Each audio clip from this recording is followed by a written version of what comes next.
Hey y'all, you're watching Portie's Garage. Today, I'm going to show you how to put a sliding back glass into a 2015 and up F150.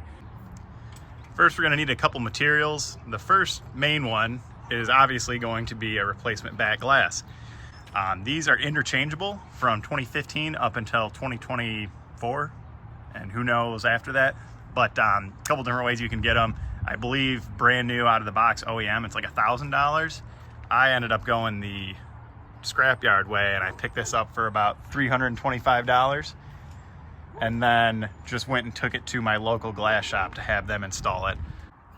You're gonna need a replacement overhead console with the button for the sliding back glass, and you're gonna need a pigtail connector to connect the wiring to the overhead console.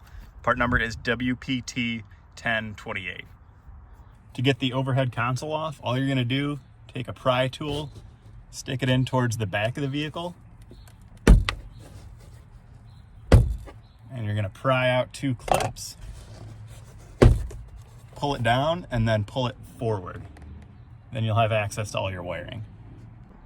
And now for the actual wiring of the switch, we're gonna have 2 that we're gonna pull all the way to the back to the window.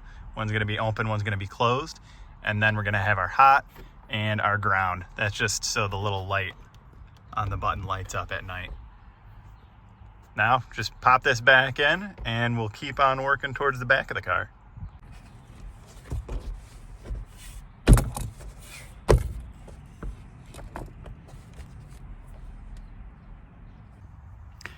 I ventured into the fuse box. This is underneath the passenger seat here. And after testing around with the test light, I found an unused fuse that is switched only when the ignition is on.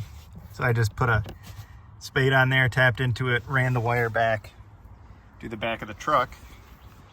And now we get to the most intensive part. And lastly, after you wrestle this back panel off, it's just a couple of push-in Christmas tree pins. What you're gonna do is mount up your motor. I just picked a spot right here, kind of tucked away.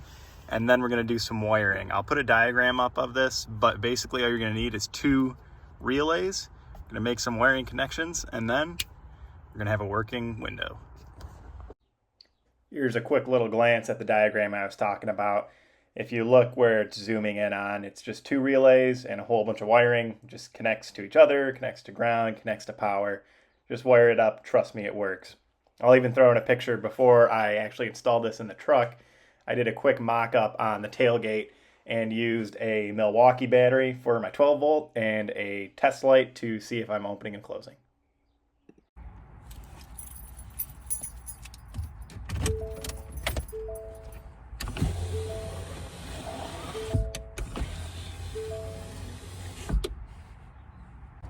And that'll do it for today.